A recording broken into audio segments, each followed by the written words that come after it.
nesse sábado, gente, com muita alegria, né? Nosso encontro matinal de todas as manhãs de sábado. Isso você já sabe, mas o que você não sabe, o que vem por aí. O programa em dia está apenas começando e bora lá falarmos de saúde, no compartilhar aí as informações mais exponenciais para o seu dia a dia, os seus cuidados diários. Vem chegando o Bom Dia Saúde de hoje, bora!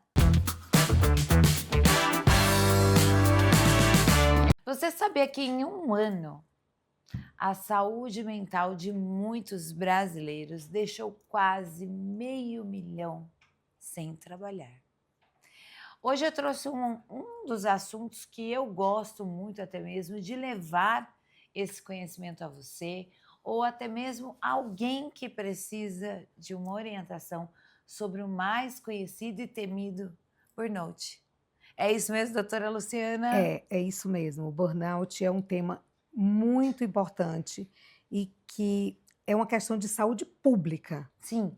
E afinal, o que que é, na verdade, o burnout? É um cansaço ou é apenas algo que possa se tornar mais sério? Exatamente algo que possa se tornar mais Mais sério. sério. O que seria? O burnout é uma condição que acomete pessoas e levam essas pessoas a um adoecimento físico e emocional e que tenha como origem o trabalho. A Organização Mundial de Saúde define essa doença como uma condição associada ao trabalho. E como que a gente define, doutora Luciana, a síndrome do burnout? Como que a pessoa tem, ela pensa assim, olha, eu acho que pode ser burnout. Então, são alguns fatores que é preciso ser observado. Primeiro, que todos os sintomas tenham a ver com o trabalho. Por exemplo, sabe quando você acorda de manhã exausto, porque você quase não conseguiu dormir, preocupado com o que você tem para fazer no dia seguinte, Sim, no sei. trabalho? E sabe quando você acorda de manhã e você se sente totalmente sem energia e sem vontade de ir para o trabalho para fazer aquela Aquela coisa que é tão importante a sua entrega, né? tão importante que te fez ficar sem dormir? Sim, E aí tem muito a ver com irritabilidade, tem a ver também com baixa autoestima, porque você não recebe feedbacks positivos, você não se sente valorizado no ambiente por seus superiores, você sente que você não tem autonomia e você sente que o que você trabalha te adoece. Mas você precisa ter bem claro que esse adoecimento vem de consequências do teu trabalho, da sua entrega, você da fala sua de entrega. ter, Geralmente isso acontece muito em ambientes corporativos, onde os gestores, os superiores, principalmente na área da saúde, está acontecendo bastante. enfermagem foi o primeiro lugar que teve casos de burnout, foi o primeiro caso de estudo de burnout, foi na enfermagem, porque é muito importante, lida com vida e morte, O tempo o todo. tempo todo, é muito cobrado. Eles se submetem ao crivo tanto dos gestores da área da enfermagem como dos médicos, Tudo, né, e fora as as cobranças, cobranças. tanto Então, bancários, eu vi também que bancários, bancários, sim. Lidar com o público também traz muitas consequências. sim, porque como que a gente pode, de repente, ver que o burnout hoje se tornou comum, é isso mesmo? O burnout se tornou uma questão de saúde pública que, inclusive, está comprometendo os cofres públicos. Porque você imagina quantas pessoas se afastam do trabalho por não ter condições de trabalhar devido ao burnout. Essas pessoas vão para onde? Essas pessoas vão ser afastadas e vão para o INSS. Sim, E aí, o INSS já tem problemas históricos. Imagina arcar com mais esse prejuízo. Nossa. E por que, me fala uma coisa, porque muitas pessoas, doutora Luciana, demoram a perceber que precisam de ajuda ou que já estão nesse processo fortíssimo do burnout. Você imagina que, além das questões naturais, da dificuldade que nós temos ainda enraizada, de preconceitos que a gente traz com questões de saúde mental, do pouco conhecimento, porque a saúde mental, como ciência, é muito jovem, ainda tem muito a ser descoberto e ainda existe muito preconceito. Sim. A pessoa ainda se sente sob o risco de perder o emprego. E ficar, além de adoecido, ficar sem ter como pagar as contas. As contas. E aí ela se submete até o esgotamento total, até ficar No fundo do poço, e literalmente. precisar ser afastado. Às vezes até internado. Em caso de internação, que é, acho que é o último estágio, vamos dizer. Sim, depressões profundas. Geralmente começam com pequenos picos de ansiedade, que aí se transformam em ansiedades generalizadas, que vão desenvolver crises de pânico, e aí a incapacidade te leva à depressão. Nossa, gente. E quando que o burnout, na verdade, já instalado, como que é esse tratamento, doutora Luciana? É um acompanhamento? Como que é? Em primeiro lugar, é preciso se ter o diagnóstico. Diagnosticou, Diagnosticou, localizou onde está o problema. Dependendo do nível desse problema, pode-se pensar em trabalhar o paciente, mesmo ele ainda em atividade, mas muitas vezes é preciso o afastamento. o afastamento. E na grande maioria das vezes, como é muito demorado esse diagnóstico, a pessoa já está numa condição de saúde mental tão comprometida que precisa o uso de medicação. Por exemplo, a pessoa tendo esses sinais, qual a mensagem você, pelo seu conhecimento, o carinho que você traz esse tema aqui hoje, você deixaria uma mensagem? Se olhar, se observar, entender teu corpo, autoconhecimento é vida. Entender o que você sente, da onde vem aquela angústia, da onde vem aquele cansaço. É um cansaço natural, só de um final do dia cansativo, ou é algo que vem se acumulando? Se observar, tentar identificar o porquê disso. E se localizado e entendido que isso tem a ver com o teu trabalho, pedir ajuda. Não é feio pedir ajuda. E eu ainda tenho também um conselho para os gestores, para quem lidera 1, 2, 20 mil funcionários. Invista na saúde mental. Com toda certeza. Cuida dos teus funcionários, porque o prejuízo, como a gente falou, é do governo, em parte, mas é da empresa também. Desfalca a equipe, tem que, às vezes, ter que substituir funcionário. Então, quando a saúde trabalha, a equipe trabalha em coesão, como um todo, né? Coesa, estimulada, sabe? Estimula teus funcionários, tenta dar feedbacks, tenta pensar por esse lado, vai ajudar bastante. E assim, e uma coisa importante que a gente tem que ver é uma norma regulamentadora que chama norma NR1, que ela entrou em vigor em maio de 2025, mas ela só vai começar a cobrar das empresas com, como é que eu posso dizer, multas Com taxas, né? Não, não é nem com taxas, Não. é com multas mesmo, Tá. caso não empregados, trabalhar a saúde mental nas empresas. Isso é uma grande conquista Olha da que população. legal.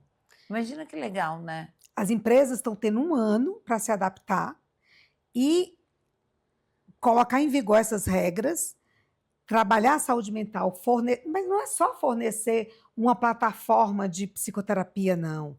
Tem que trabalhar os gestores, tem que trabalhar como um todo as empresas. Sim, é de dentro para fora e de fora para dentro. Porque assim, na minha experiência clínica, eu vejo assim uma empresa que eu atenda de um plano corporativo, eu vejo empresas adoecidas, funcionários de várias áreas adoecidos. Não, é verdade. Principalmente os presidentes. Também, eles também adoecem. Né? Eles também chega adoecem. a um ponto que a pessoa já está sobrecarregada com tantos fatores, e aí... E tantos compromissos. Imagina um gestor que tem, debaixo do guarda-chuva dele, 30 funcionários. Se 10 se afastam, como é que ele dá conta de entregar? Pois é. Entendeu? Também é importante. É importante, principalmente. A gente tem que olhar isso como um todo, não é superproteção só ao empregado lá embaixo, não é para todo mundo. Todos. É saúde pública. E saúde mental, gente, sem saúde mental, a gente não consegue fazer nada. A gente não consegue nem tomar um banho, nem levantar da cama e nem dar o primeiro passo. Isso é depressão. Né? E aí entra a doutora Luciana Fortes, trazendo esses assuntos aos nossos cuidados diários, para que a gente possa estar em dia sempre com você. Obrigada, doutora. Eu é que agradeço mais Até uma vez. Próxima, Um prazer viu? enorme. Obrigada. E hoje a gente vai falar daquele assunto que todo mundo ama, que é emagrecimento. E hoje quem vai responder alguma dessas questões, algumas dúvidas, né? Isso. É a doutora Juliana. Muito bem-vinda ao nosso programa. Obrigada pelo convite. A gente que agradece. E o tema de hoje é canetas emagrecedoras versus remédios. Conta pra gente um pouquinho quais são as diferenças das canetas para os remédios. As principais diferenças é que as canetas, elas são muito parecidas com os hormônios, aliás, elas agem nos hormônios que nós já produzimos no nosso organismo. Então, por exemplo, você comeu alguma coisa agora, você não vai ter fome daqui a pouco, Sim. porque aí vai subir o GLP-1. A caneta, ela faz esse papel, só que ela vai estar sempre ali ligada no GLP-1, porque a gente tem os nossos próprios hormônios que vão lá e quebra o GLP-1 e a gente já começa a ter fome de novo. E a caneta não, ela mantém esses níveis de GLP-1 e agora com a tirzepatida, o Mounjaro, o GIP também, que é um outro hormônio que potencializa isso. Então eles são muito similares ao que a gente produz já no nosso organismo. Então tem muito menos efeito colaterais do que os remédios mais comuns que a gente tinha até então. Os principais benefícios deles, das canetas, por exemplo? Então, os principais benefícios é o emagrecimento, melhorar toda a parte metabólica. Cada vez mais a gente está tendo estudos que não melhora só o peso. Porque assim, o peso, ele tem um papel fundamental, né? Perder o peso é um papel fundamental em melhorar todos o restante, mas mesmo sem a perda de peso, a gente tem esses benefícios das canetas. Então, hoje em dia, a gente já vê que tem estudos com Alzheimer, tem estudo com osteoartrose, que melhora a osteoartrose. Atualmente, agora, foi liberado pela Anvisa, que mexe, o que é isso? É a gordura no fígado, causando a inflamação no fígado, que antes a gente acreditava que era só por bebida alcoólica. Sim. Hoje a gente vê que a gordura ela é muito prejudicial para o fígado e essas canetas, elas melhoram essa gordura no fígado, mesmo em quem não tem obesidade. É raro não ter a gordura no fígado e não ter obesidade, Sim. Mas a gente vê que ela está melhorando todas essas questões. Então não é só uma questão de emagrecimento, muito menos de estética, mas é uma questão de melhorar metabolicamente todo o nosso organismo. Então assim, eu fico muito empolgada falando de caneta, por isso que não é... E a caneta emagrecedora é um termo que a gente até quem é endócrino nem gosta de falar, porque ela não é emagrecedora, Sim. mas ela é um medicamento Sim. que vai tratar o seu metabolismo. Perfeito. E você mencionou sobre efeitos colaterais, né? Entre a tirzepatida, o Ozempic, são vários, né? Que hoje a gente tem no mercado. Para os remédios mais utilizados aí também para o emagrecimento, efeitos colaterais, quais que são os efeitos? Tem muita diferença dos efeitos que tem a caneta, os remédios, bebidas? Como é que funciona isso? Porque agora, né, pós-festas também, Sim, então o pessoal com certeza enfia o pé na jaca e acho que são as principais dúvidas, né? Sim, com certeza. Os remédios que a gente tinha até então, eles agiam no nosso sistema nervoso central. Então o que eles faziam? Eles iam lá, aumenta a saciedade, mas mexendo nos nossos neurotransmissores. Então isso, muita gente, quem usa medicação para ansiedade, para depressão, Sim. não podiam utilizar esses medicamentos. Era uma coisa mais restrita. Também tem alguns medicamentos que aumentam a pressão, como a sibutramina. Tem até os medicamentos que, para quem tem compulsão alimentar, que aí a gente vai ter que entrar com alguma medicação que mexa com os neurotransmissores no sistema nervoso central, mas não é todo mundo, não é todo mundo que pode. Já as canetas têm uma contraindicação muito mais limitada. Ele é praticamente bom para quase todo mundo. Sim. Claro que tem pessoas que também não podem utilizar, não pode utilizar sem acompanhamento médico de forma nenhuma, que nem estão utilizando. Nenhum medicamento, né, doutora? Nenhum. Pelo amor de Deus. Aí a gente vai falando que é tranquilo, tem muito pouco efeito colateral, as pessoas acham que podem utilizar sem acompanhamento. Não, é um erro muito grave utilizar sem acompanhamento. Mas os principais efeitos colaterais mesmo são náusea, refluxo. Então, quem já tem refluxo, quem tem algum problema de, eu tenho gastrite, tenho refluxo e tenho até alguma alteração ali na minha endoscopia. Sim. Aí você já não pode utilizar ou tem que utilizar com um tratamento mais intensivo, acompanhando com gastro também. Perfeito. E por quê? Porque ele diminui o esvaziamento gástrico. Então, é como se você fosse numa churrascaria, você come, você não fica com aquela sensação de, nossa, eu tô... Peso. Nossa, eu tô até aqui. E aí você fica sentindo essa sensação da caneta, porque ela demora para esvaziar o estômago. E com isso a gente vai conseguindo controlar os níveis de glicemia. Então, por essa lentificação da digestão. E isso pode causar náusea, refluxo, pode dar vômitos. Então, dependendo da dose, às vezes tem paciente que passa muito mal, fica vomitando o tempo todo. Então, por isso que também tem que ter aquele acompanhamento, porque a gente não pode entrar com uma dose alta, tem que ir titulando a dose. Diarreia ou prisão de ventre. Principalmente porque dá tão pouca fome que a pessoa não bebe água. Não bebe água, come pouco. Começa os probleminhas, e aí começa né? a prender o intestino. Então tem que ser tudo isso muito bem supervisionado. E outro efeito também é muita perda de massa muscular. A gente tem visto, principalmente com a artrite hepatida, perda de até 20% de massa se a gente não tiver esse acompanhamento bem ali. Tem que comer proteína adequada, tem que ter acompanhamento com nutricionista, tem que fazer atividade física. Usar medicação não exclui de fazer medidas de mudança de estilo de vida. Alimentação, exercício físico é sempre bom, né, doutora? Sempre importantíssimo, principalmente para evitar essa perda de massa muscular. E outra coisa que a gente não leva muito em consideração, os pacientes não levam muito, é o sono. A gente É muito tem dormido importante. cada vez menos, uma qualidade de sono ruim, fica lá na tela, no celular. E aí, a hora que você vê, já são 2 horas da manhã, 3 horas da manhã, e aí o que acontece com isso? Você vai dormir menos, você vai desregular os seus hormônios da fome e da saciedade, porque você dorme pouco, aumenta a grelina, que é o hormônio da fome, diminui a leptina, que é o hormônio da saciedade. Por mais que você esteja fazendo uso das canetas, você dá uma bloqueada no seu metabolismo. E também, você usando o celular, você inibe a melatonina. Então, às vezes não adianta nada. Peça aqui, passa melatonina. Aí eu falo, tudo bem, a gente vai passar, mas você vai ter que desligar o celular 2 horas antes de tomar melatonina. Porque você tomou melatonina é igual ao que você produz. Você vai usar a tela, você corta a melatonina e aí você aumenta o cortisol. Então, é uma bagunça que a gente faz. A gente acha que sono não é importante, né? Para saber mais informações, como é que a gente faz? Como que acha nas redes sociais? O Instagram é doutora Ju Navarras, mas é com J, Navajas. Navajas. É tudo junto. E o site é doutorajuliana.com.br. E o endereço, onde vocês ficam localizados aqui em Mogi? É aqui no Mogilar, Tá. na rua Joaquina Maria de Jesus, número 112. É no andar de cima de uma clínica odontológica da Odonto ID. Gente, então entre em contato com a doutora, faça, né, o seu acompanhamento, avaliação. Sim. E seja feliz, né? Emagreça com saúde, porque Que faz muita diferença em tudo. Não é só na balança. Você melhora a qualidade de vida, melhora o astral, melhora os seus relacionamentos, Autoestima, melhora tudo. né, gente? Autoestima é tudo. psicológico também não vale importante. Lógico.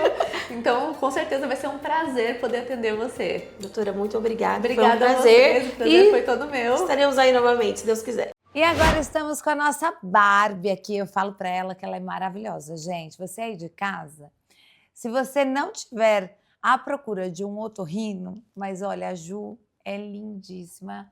E olha, eu gosto de falar sobre beleza, autoestima, mas hoje nós vamos falar com você, atleta também, né? A respiração nasal, a importância que ela tem também na performance do atleta. E eu estou aqui com ela, a doutora Ju Garcia, maravilhosa. Obrigada, fico muito feliz de participar desse programa que eu adoro, estou sempre assistindo. E é um prazer estar aqui de novo. Ai, obrigada, viu, Ju? Muito obrigada Trazendo- pelos elogios. Até parece, gente, essa mulher é maravilhosa em todos os sentidos. Ai, E fisicamente nem existe. de tão linda. Obrigada. Ô, Ju, hoje o assunto vai ser não tão voltado para os atletas, mas eu acredito que a respiração nasal ela tem uma importância muito grande. Como que ela pode, então, contribuir, por exemplo, para que possa melhorar a performance do atleta? Então, a gente sabe que respirar pelo nariz ajuda com que o ar chegue em ótimas condições no pulmão. Então, aquece, umidifica e filtra todo o ar que entra no pulmão. E quando esse ar entra no pulmão dessa forma, aumenta a captação de oxigênio pelo organismo. Isso vai ajudar com que aumenta a performance, diminui fadiga, hipóxia, cansaço pós-atividade física. Você perder a respiração, ficar respirando muito pela boca, vai aumentar essa hipóxia aí, uma falta de ar maior e diminui o rendimento. E me fala uma coisa, Ju, quais, por exemplo, as cirurgias, né, as cirurgias nasais, elas são indicadas para os atletas? Quando e quais? As cirurgias são indicadas de acordo com o problema que ele tem. Por Perfeito. exemplo, você tem um desvio do septo, o septo é obstrutivo, então a gente vai indicar a septoplastia, que é a correção do desvio do septo. Perfeito. Quando o paciente que é atleta, ele tem uma hipertrofia do corneto, que é a famosa carne esponjosa, No nariz. do nariz, isso. Aí a gente tem que tirar um pedaço dessa carne esponjosa e é indicada a turbinoplastia ou turbinectomia.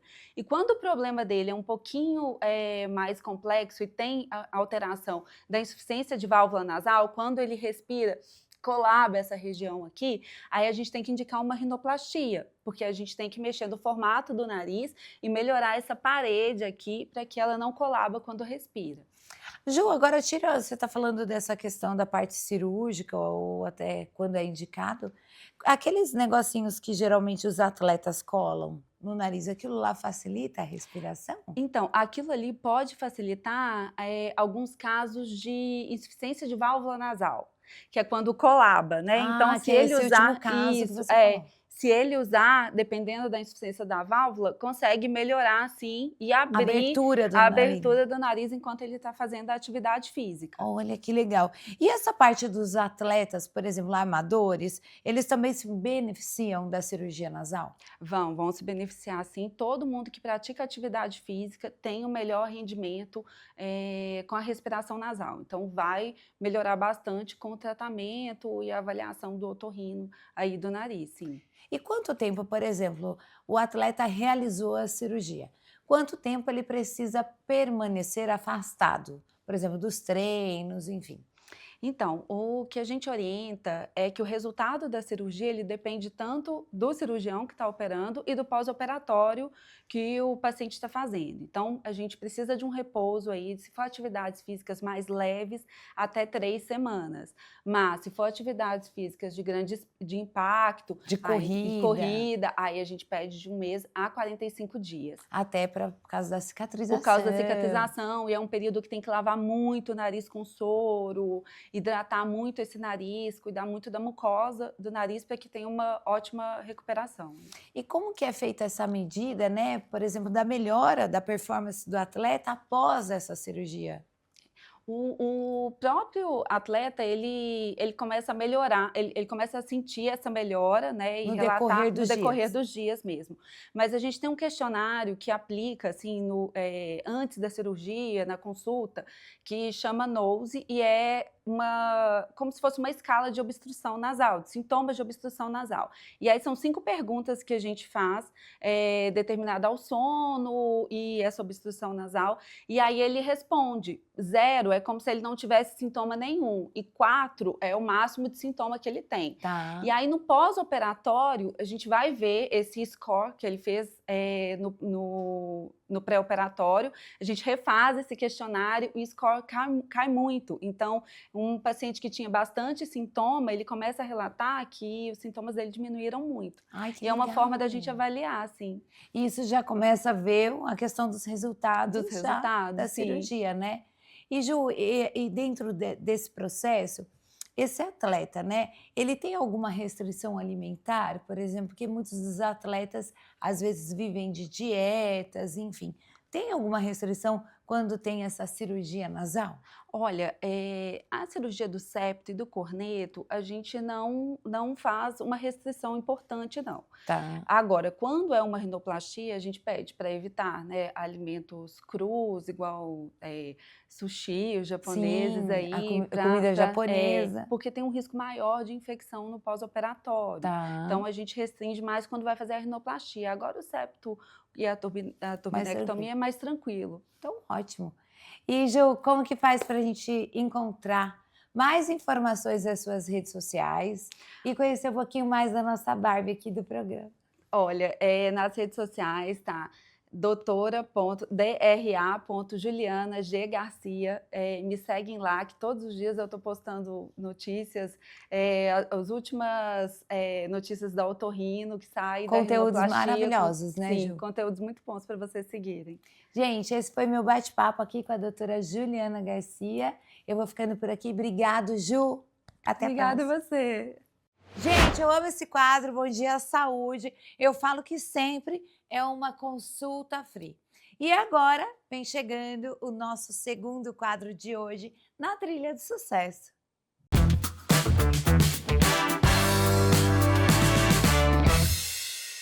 E ele voltou aqui na nossa casinha, diretamente para a sua casinha, né? Dr. Luiz Lopes, referência hoje aí em atendimento ao direito da saúde. E hoje um dos pontos que nós vamos trazer são algumas dores, né, que nós temos visto aí, que gera um pouco de medo, a questão da confusão nas famílias. Tudo bem, doutor? Tudo bem, Flávia? Prazer estar aqui mais uma vez para a gente conversar sobre esse assunto tão relevante para as famílias brasileiras, Com que é o direito da certeza. saúde. E a gente adora. Doutor, quando falamos, por exemplo, de doenças raras, Sim. principalmente, quais são as maiores dificuldades hoje enfrentadas, né, até mesmo pelas famílias, no acesso ao tratamento? Primeira coisa, Flávia, que quem é um raro, quem é assim que chamam os pacientes com doenças raras, quem é raro, quem tem uma doença rara, ele já enfrenta um problema muito grande, que é um problema cultural, é um problema social, de muitas vezes é uma doença que não é conhecida, essa pessoa é invisível, até pelo próprio sistema. Então ele já Sim. sofre essa primeira barreira social, de falta de conhecimento, de tratamento, de soluções. E aí quando ele tem um diagnóstico e ele demanda o plano de saúde, ou mesmo o SUS, começam as dores que são de todas as ordens possíveis, desde negativa, enfim. É muito obstáculo que um paciente com doença rara enfrenta. E não, eu acredito que hoje, né, nós vemos muitos pacientes, principalmente aí nessas questões das doenças raras, que encontra, doutor Luiz, nesse momento de tão dificultoso, tanto familiar quanto até para o Sim. paciente, né, nessa questão da resistência de planos de saúde e do poder público, principalmente. Sim, é porque a doença rara é uma doença que ela demanda cuidados também Específicos, né? específicos. É o que a gente chama no direito de princípio da isonomia. O que é isso? É eu tratar os iguais de uma maneira e os desiguais de uma maneira excepcional. Então eu não Perfeito. posso imaginar que uma pessoa que está sofrendo uma enxaqueca e um outro que está com um problema, que tem uma patologia de uma doença rara, como esclerose lateral amiotrófica, que é uma doença neurodegenerativa, AME, que é atrofia muscular espinhal, uma pessoa que tem uma doença que o medicamento é caríssimo, o tratamento é caríssimo, os exames são caríssimos, então a operadora de saúde não interessa nesse público, porque demanda custo, e onde tem custo eles querem se esquivar. Com certeza, e eu vivi isso na pele, enfim, não vou entrar porque assim o tempo que a gente tem, né? Mas os medicamentos, por exemplo, de alto custo, Sim. eles podem ser negados, assim, justamente pelo plano de saúde ou pelo SUS. Então eles não podem ser negados. O seu telespectador sabe, vive isso, mas o que acontece? Mas geralmente são. São, quase São. todas as vezes, né? O plano nega, sob qual argumento, Flávia? Ele nega para você que está passando por isso, conhece alguém que não tem cobertura contratual, que não está no rol da ANS, mas tem uma informação muito importante que a justiça brasileira já sedimentou, já pacificou. A operadora de saúde, ela pode até excluir uma doença no ato da contratação. Então, você que está em casa, foi contratar o plano de saúde, o plano colocou uma cláusula lá, eu não cubro fibromialgia, não cubro esclerose múltipla. Perfeito. É um direito que a operadora tem. Sim. Mas se ela não excluiu a doença especificamente no ato da No contratação, contrato atual. se ela não excluiu, ela não pode depois excluir o tipo de tratamento que ela vai dar. É isso que a justiça brasileira entende.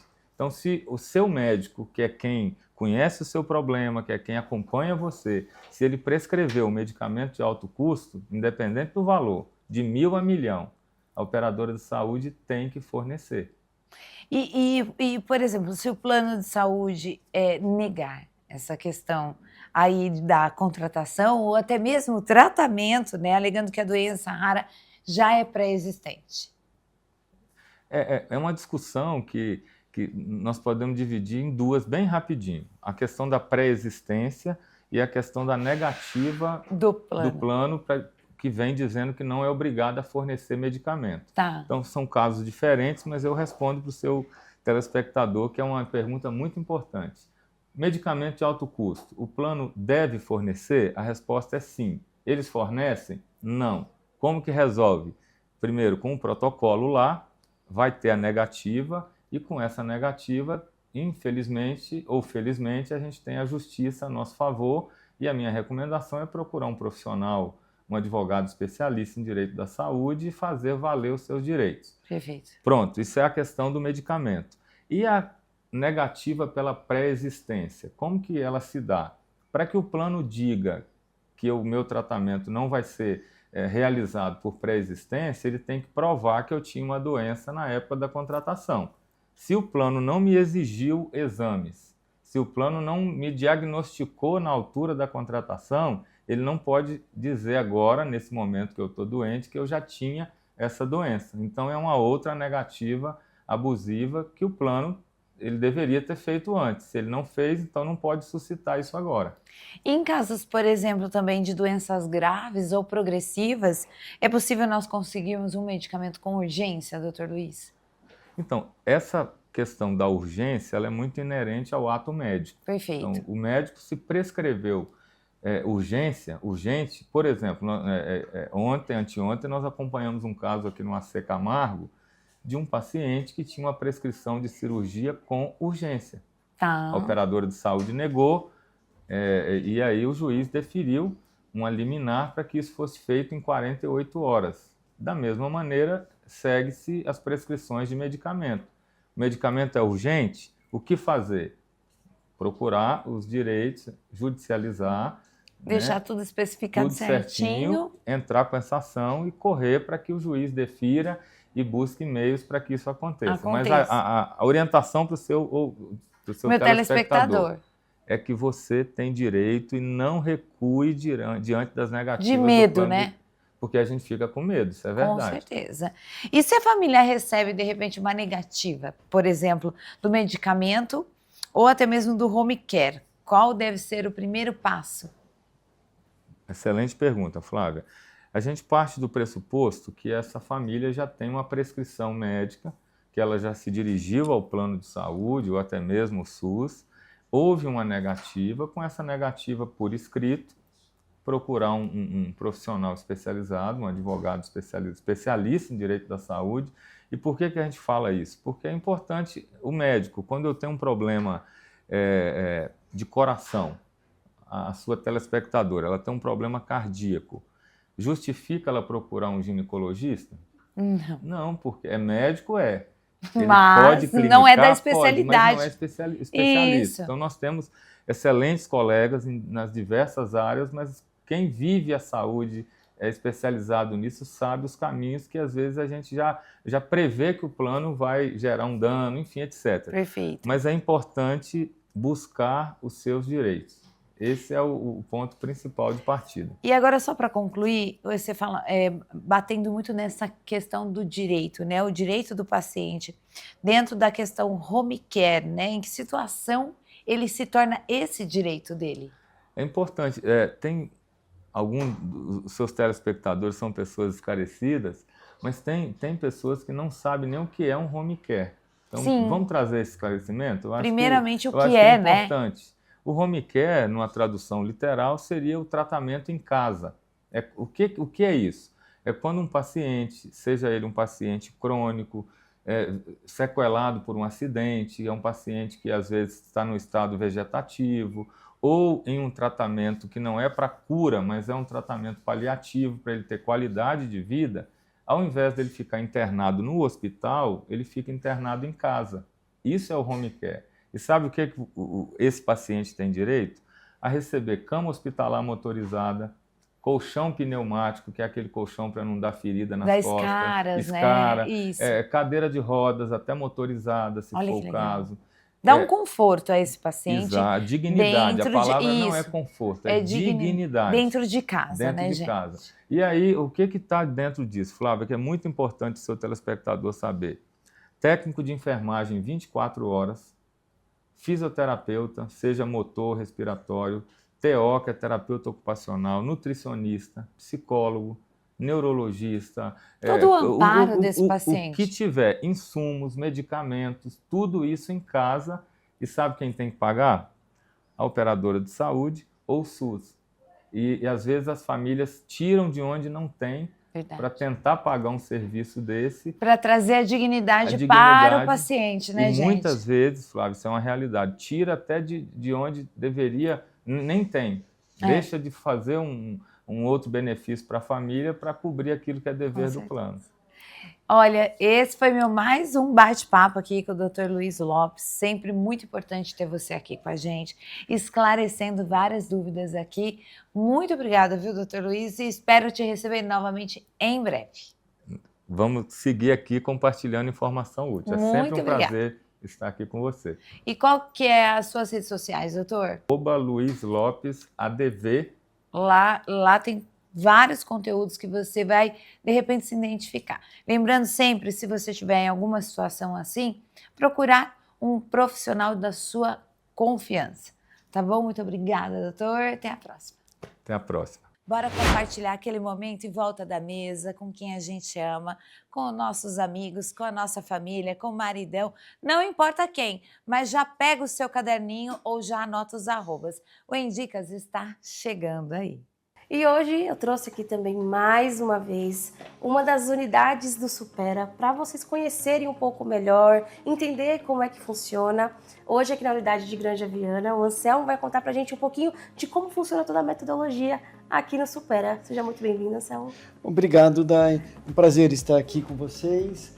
O Supera é um método que já existe há 20 anos, vem sendo desenvolvido aí com base teórica, base em ciência durante todo esse período e já está muito bem consolidado. Tá? A gente tem 3 princípios fundamentais que são novidade, variedade e grau de desafio crescente. E o que quer dizer isso? Exatamente essas palavras. Então, quando eu levo novidade como um dos nossos pilares, eu estou dizendo para você, olha, Dai, você vai fazer alguma coisa que você não faz normalmente.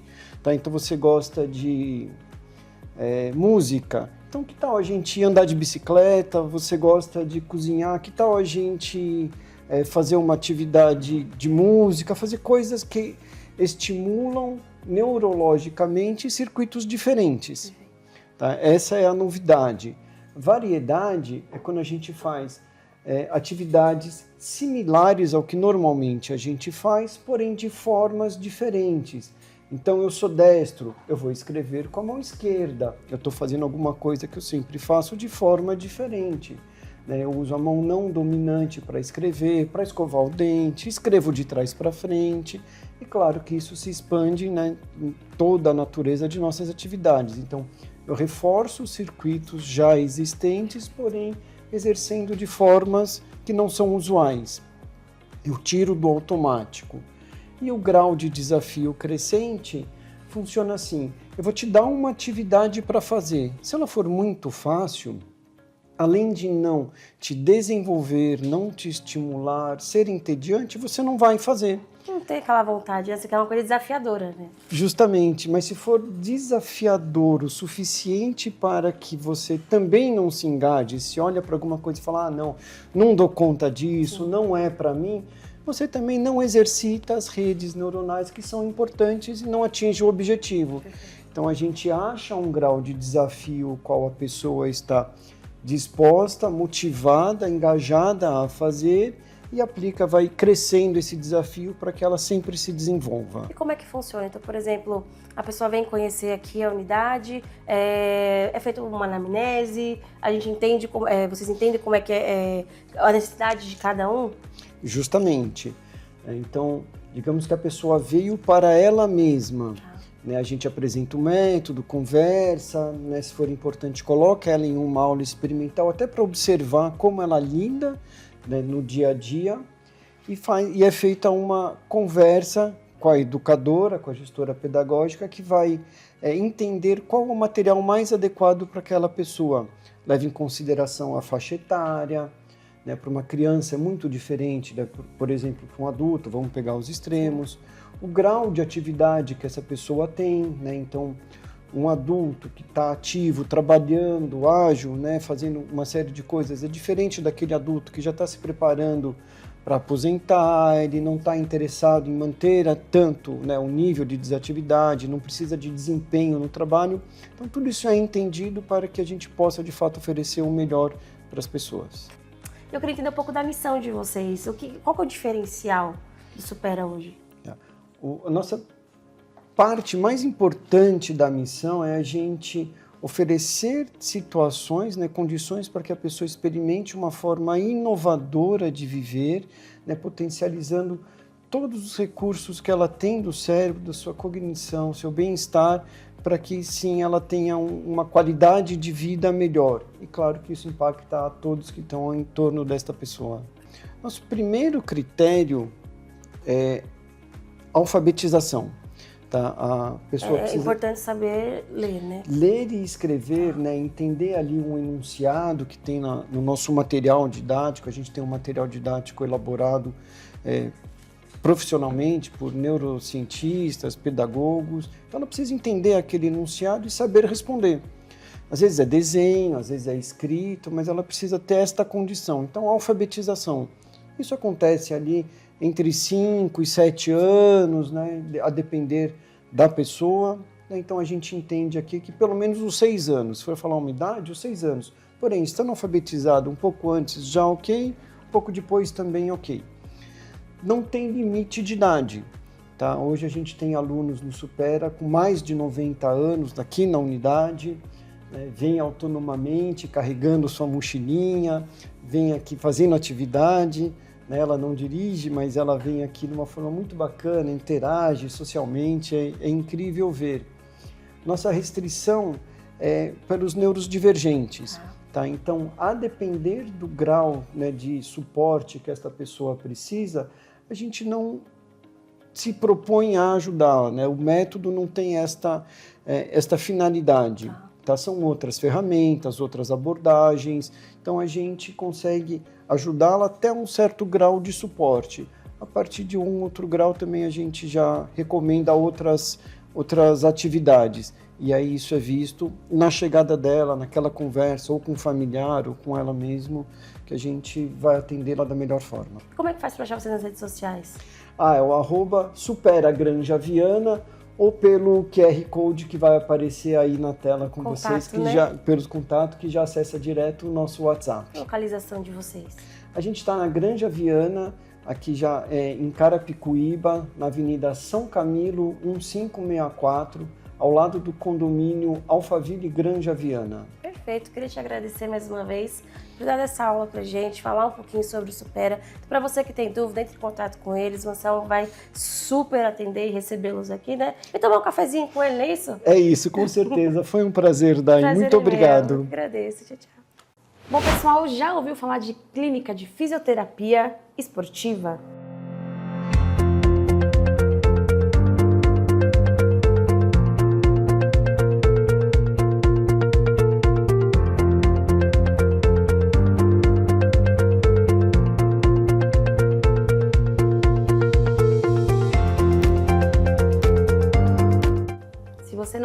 conhece, hoje eu vou apresentar para vocês aqui a clínica TED Físio, onde o Gleiton Fidalgo vai contar pra gente um pouquinho de como que funciona o espaço, de como que é desenvolvido o treinamento para esses atletas. Seja muito bem-vindo ao nosso programa. Obrigado pelo convite. Eu que agradeço. Conta pra gente um pouquinho qual que é o objetivo da clínica. Bom, hoje a gente tem um espaço aqui voltado diretamente para atleta de alta performance e atleta amador também. Isso não significa que a gente não possa atender pacientes de todas as idades que procuram um tratamento especializado para uma recuperação rápida. Porém, aqui o nosso objetivo principal é tratar de atleta que se lesionou ou trabalha com uma parte preventiva também. E o tratamento deles é personalizado? Isso, todos os tratamentos que a gente faz aqui é individualizado e personalizado. Então, assim, de acordo com a atividade que ele vai fazer, ou o esporte que ele pratica, né, a gente vai direcionar o que ele precisa, vai fazer uma avaliação minuciosa para a gente fazer uma recuperação bem rápida desse atleta, seja ele profissional ou amador. Né? Como que é feito esse tratamento para o desempenho deles? Assim, por exemplo, até mesmo tem uma conexão com outros médicos, ele tem que passar por uma avaliação antes de vir aqui? Sim, a gente tem uma equipe médica aí muito boa, todos altamente assim capacitados. E a gente precisa ter esse contato do médico primeiro, né, para a gente saber o que aconteceu através de um diagnóstico minucioso que a gente faz de exames, imagens, né, e vindo com o paciente a gente vai procurar saber qual que é a necessidade ali principal dele. Porém, aí a gente trabalha aí na parte dos equipamentos que a gente tem aí de última geração, tudo voltado para uma reabilitação bem rápida. A gente tem 2 aparelhos aqui na clínica que nenhuma clínica aqui da região tem, né? Que trabalha bastante em clubes, né? Grandes clubes de futebol, que é o Tecar Terapia, que é um aparelho excelente de recuperação tecidual, e tem o Totem também, que a gente consegue fazer aí mais de 240 tipos de exercício de fortalecimento para uma iniciação de uma recuperação muscular, articular, seja qual a necessidade do atleta, né? Bom, esse daqui é o aparelho Totem, né, que a gente falou que a gente aqui na região é um dos aparelhos que a gente tem aqui na clínica, que é direcionado para reabilitação, né, uma preparação. Então a gente consegue fazer mais de 240 tipos de exercício nele. Então, desde membro superior até membro inferior. Aí então aqui a gente consegue regular a carga, que vai até 25 quilos. Aí ele faz a repetição e marca o tempo da atividade que o paciente está realizando. Então aqui a gente consegue regularizar o braço dele, tanto para membro superior quanto para membro inferior. Pode soltar. Caso a gente vá fazer aqui para o membro inferior, né? Aí a gente posiciona aqui e consegue travar o aparelho aqui, muda as polias, né, dele, para a gente fazer uma pegada de perna. E aí, por exemplo, aqui a gente consegue executar algum exercício de membro inferior, tanto para fortalecimento de posterior de coxa, pode estar fazendo alguma coisa para a parte interna da perna também. E como que é feita a coordenação desses profissionais, tanto os treinadores, para desenvolver um melhor empenho para esse atleta?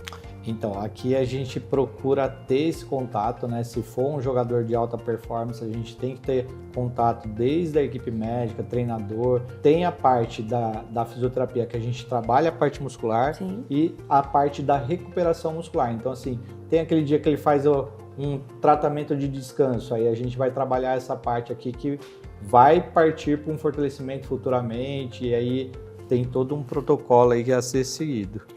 Eu estou no Instagram como @TED_Physio.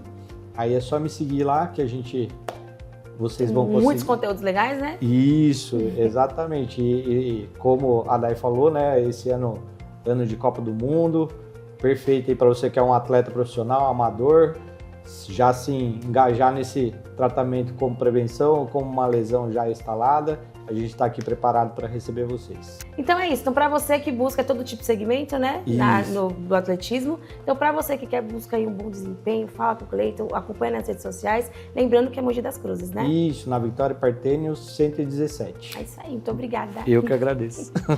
Tchau. Ai, gente, Daiane e o Renan passam bem, né? E não só isso, é muita informação dentro de um espaço só. Aqui no programa Em Dia você encontra conexão, você encontra saúde, beleza, autoestima e muita informação. Mas, infelizmente, o nosso programa de hoje chegou ao final. Mas eu agradeço a sua audiência mais que especial. Eu desejo a você um sábado na presença de Deus e, claro, com muito amor, muita alegria no seu final de semana. Um beijo, gente. Até sábado que vem. Tchau.